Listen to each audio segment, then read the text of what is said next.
I remind senators this is the first speech of Senator Spender and ask them to maintain the normal courtesies. Senator Spender.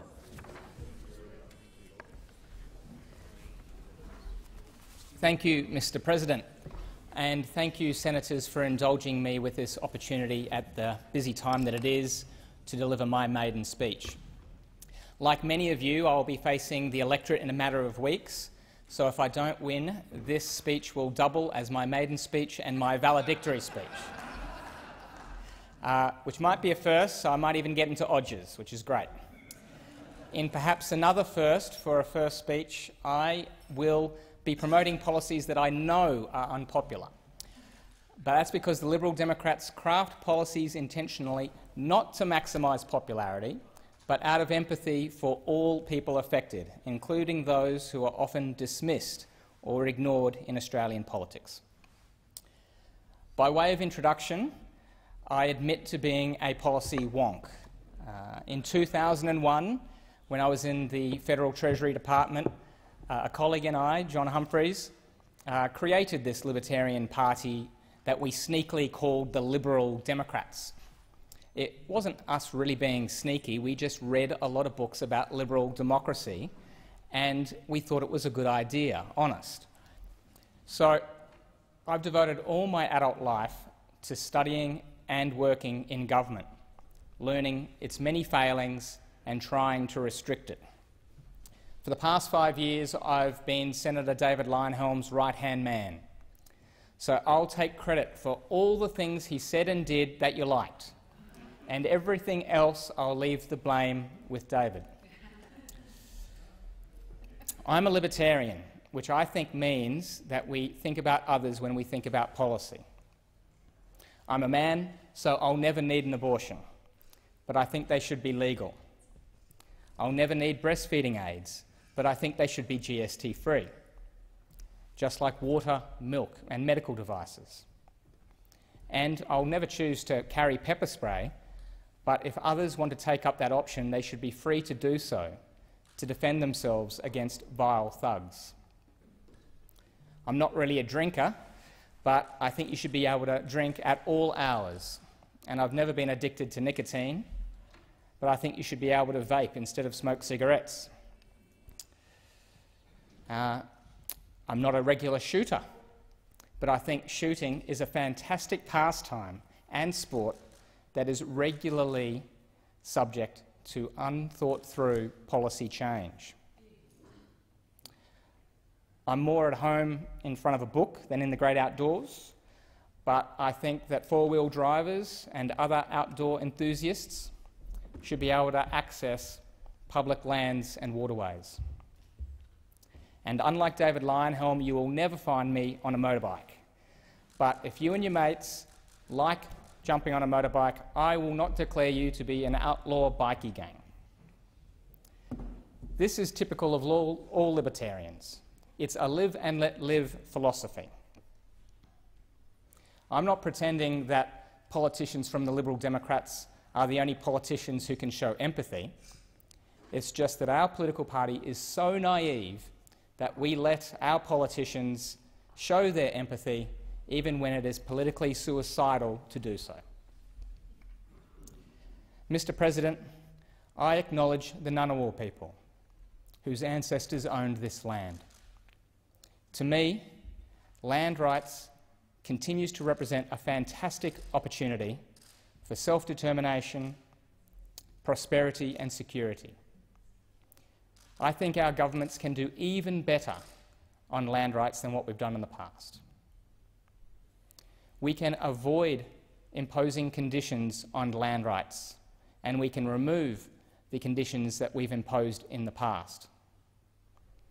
If the Indigenous owners of Uluru want to stop people climbing Uluru, they should be free to do so. I believe that land rights should always be provided as freehold, so that Indigenous owners have the security to make long-term investments. And I believe that land rights should be alienable, so that Indigenous owners can borrow against the land, and if they choose, they can even sell land. And I believe that governments should assist with converting large land-holding bodies into smaller, separate land-holding bodies if Indigenous members wish for that. Mr. President, I support a First Nations voice enshrined in our Constitution. The First Nations voice proposal is a modest proposal. It is a body that could be routinely ignored and tasked with nothing, so it would be hardly a new ATSIC and it would be hardly a third chamber of Parliament. Think about the Indigenous voices we most often hear. They are often associated with the delivery of existing government policies and have a vested interest in the continuation of those particular policies. If we had Indigenous leaders directly elected by Indigenous Australians, they could end up being the same people, in which case we would have gained nothing and lost nothing. But they could end up being different, in which case they could help us move on from the current failing status quo of policy. Let me also just raise an alternative to having a standalone Indigenous body. We could provide those who identify as Indigenous Australians with the option at federal elections of voting in an Indigenous electorate rather than their local electorate, as New Zealand provides. This would conform with the important principle of one vote, one value, and it would also mean that Indigenous leaders elected by Indigenous Australians would be in the Parliament, in the main game. Again, there is the risk that we would have uninspiring parliamentarians just asking for more taxpayer funds for existing Indigenous programs. But there is a chance that we end up with leaders who are more inspirational and visionary than that. Mr. President, the Liberal Democrats base their policies on empathy, but a political philosophy based on empathy is not a recipe for popularity, because most policies have two sides, and if your policies recognise that, they end up being based on tolerance and compromise, rather than trying to attract the extreme. Think of the issue of environmental protection. Like many others, I believe that land clearing should stop, that habitats should be protected, and that land should be reforested. But people who share these views invariably do not own the land that we are concerned about. It is lazy and inconsiderate to just wipe out the rights of landowners.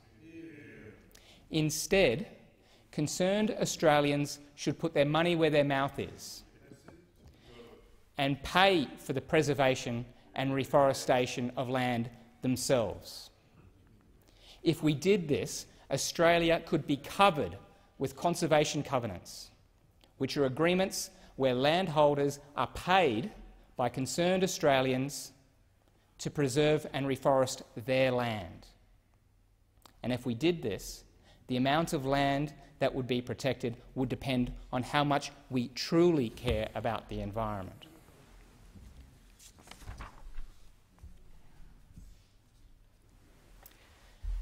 Mr. President, another way to assist in environmental protection would be to slow population growth.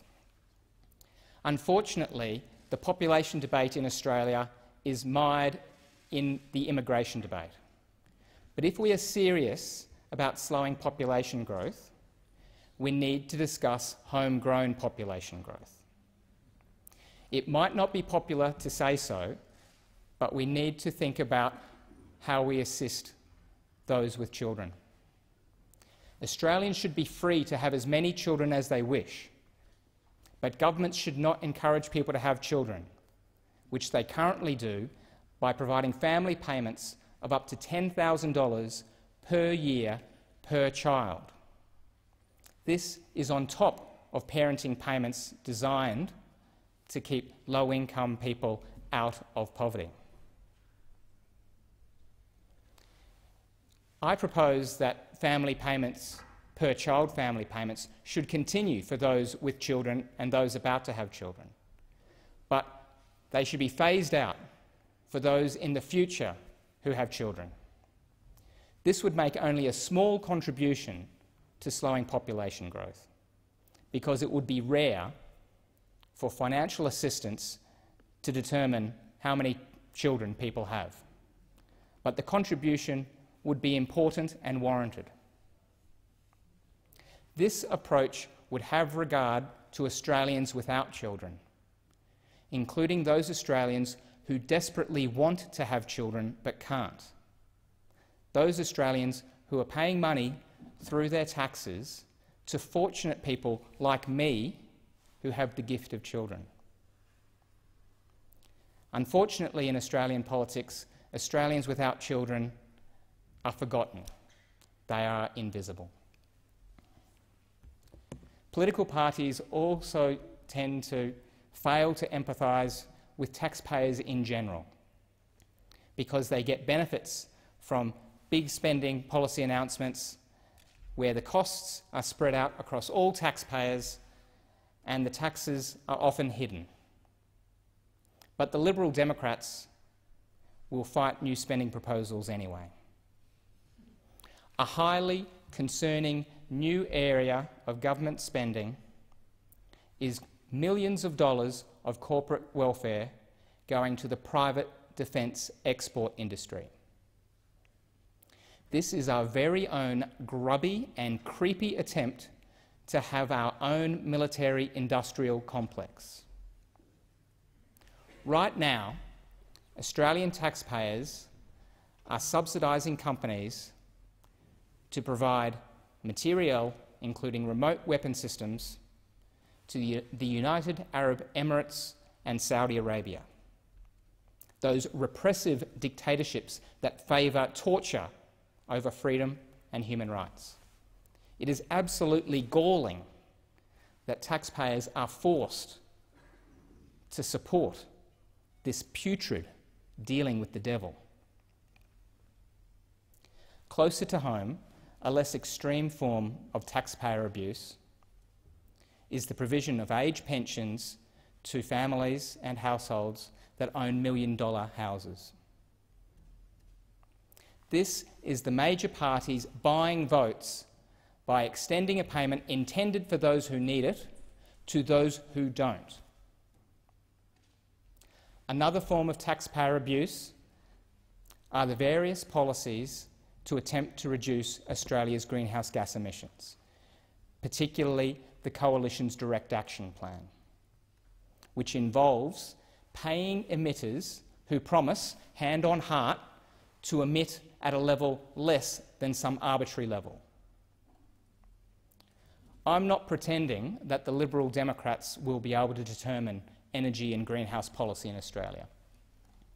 But if the Liberal Democrats are re-elected to this crossbench, and if the Coalition is re-elected to the government benches, the Liberal Democrats will vote against all extensions of the Direct Action Plan to waste taxpayers' funds.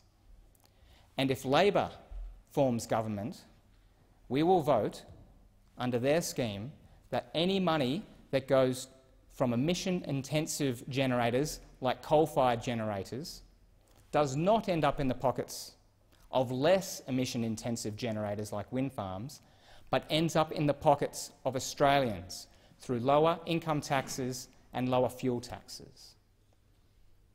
And any deal that we strike will involve the abolition of the Australian Renewable Energy Agency and the Clean Energy Finance Corporation, and will involve the legalisation and regulation of nuclear power, the safest form of power there is. The Liberal Democrats' concern for households facing high electricity prices and high income taxes and fuel taxes also extends to households facing stamp duties. Stamp duties are oppressive. They keep renters out of the housing market. In Sydney, you need to pay tens of thousands of dollars to the state government for nothing in return to buy a house. If we abolished stamp duties, we would help renters without hurting existing homeowners. And existing homeowners would be helped because they could move houses when they change jobs rather than live their life in commuting hell. The only way we could get rid of stamp duties is through Commonwealth leadership, because the states are addicted to stamp duty revenues. I used to own my own house, and it was fantastic to do so. I could put up pictures on my own walls, and I could dig up my backyard to my heart's content. More Australians should have this opportunity, but it will take leadership in this place to achieve it. As well as dealing with the first world problem of getting Australians into their own home, we should confront the reality that there are millions of refugees who would love to call Australia their home. And we need to confront the reality that there are millions of Australians who don't want one more refugee in this country. How do we deal with these two realities? How do we show empathy for refugees and empathy for those Australians who don't want a bar of them? We need to reinvigorate the policy where concerned Australians, rather than taxpayer-funded government agencies, fund, support and house refugees. Think of all the cars emblazoned with the bumper sticker, "Say yes to refugees." Imagine if all those car owners said yes to housing in their own home and covering the expenses for as long as required a refugee family. We need to be the change we want to see in the world. Mr. President, in my last few minutes, let me speak about liberal democracy. This system of Western civilization based on empathy. This system where our friends have freedom of speech, religion, association, assembly and movement. And more importantly, our enemies have freedom of speech, religion, assembly, association and movement. Where laws apply to all equally, regardless of colour and creed. Where laws are made by elected officials. Where laws apply from the moment they are enacted and not before. And where laws do not seize property without just compensation. Where you cannot be searched, you cannot be arrested, and your property cannot be seized without probable cause. Where you cannot be imprisoned unless your criminal act and your guilty mind are proved beyond reasonable doubt in a single trial, not based on self-incrimination, but based on evidence that you can criticise and scrutinise. And a system where contracts are routinely respected because of mutual trust, but where disputes arise, contracts are enforceable by courts. This is our liberal democracy, and it is often referred to as Western civilization, even though there are great liberal democracies in the East. Some amongst us say they support Western civilization, but say that Western civilization is under threat from external forces and that we need to compromise Western civilization in order to save it. On each count, they are wrong. Liberal democracy and Western civilization is thriving. It is winning, and it has been winning for decades. Those who seem to doubt this don't seem to realise how intoxicating liberal democracy is. People come from far and wide to liberal democracies and immediately love the tenets of liberal democracy and defend it. They become the staunchest defenders of liberal democracy. Some decades ago, Pauline Hanson, who I wish a speedy recovery for, said that we are in danger of being swamped by Asians. Well, the Asians came, and it was an absolute triumph. It was possibly the best decision Australia ever made. Australians of Asian descent are marching in our streets demanding action on climate change. And Australians of Asian descent are in our police forces supervising those protests. Australians of Asian descent are prosecuting criminals in our courts, and they're defending them as well. Australians of Asian descent are working in our businesses, owning them as well. And in a couple of weeks' time, Australians of Asian descent will be manning our polling booths, sometimes in shirts of blue and sometimes in shirts of red. Liberal democracy won and keeps on winning.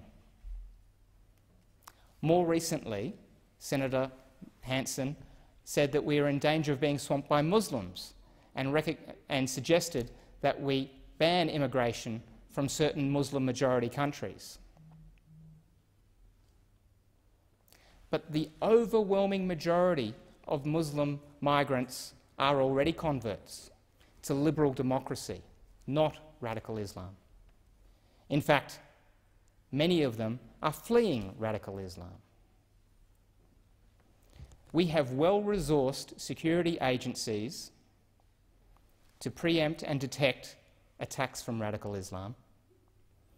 But the absolute strongest defence we have is the overwhelming support in our communities for the opposing philosophy, liberal democracy. Those who fear radical Islam sometimes suggest that we should do away with tenets of liberal democracy, like non-discriminatory immigration, freedom of association, and freedom from arbitrary detention. But out of fear of radical Islam, they are providing a lifeline to radical Islam. Instead, we should support our liberal democracy, because liberal democracy will always beat the unattractive weakling that is radical Islam. Mr. President, I hopefully have conveyed to you how the Liberal Democrats stand for liberal values, and how, no matter who the Liberal Democrat politician is, we all share the same principles. So we are a force for stability, where other parties are subject to the whims of focus groups and changing leaders. The Liberal Democrats will always fight for free speech, a lower tax burden, the end of the nanny state, the end of the police state, and the end of the war on drugs. We will fight for power so we can leave you alone. Unlike other maiden speeches, I won't be thanking a list of people who've helped me in my achievements simply because I'm a casual appointee and I haven't achieved anything to date. I will just again thank the senators for indulging me with this opportunity, and I wish the best of luck to those senators who are facing re-election. Thank you.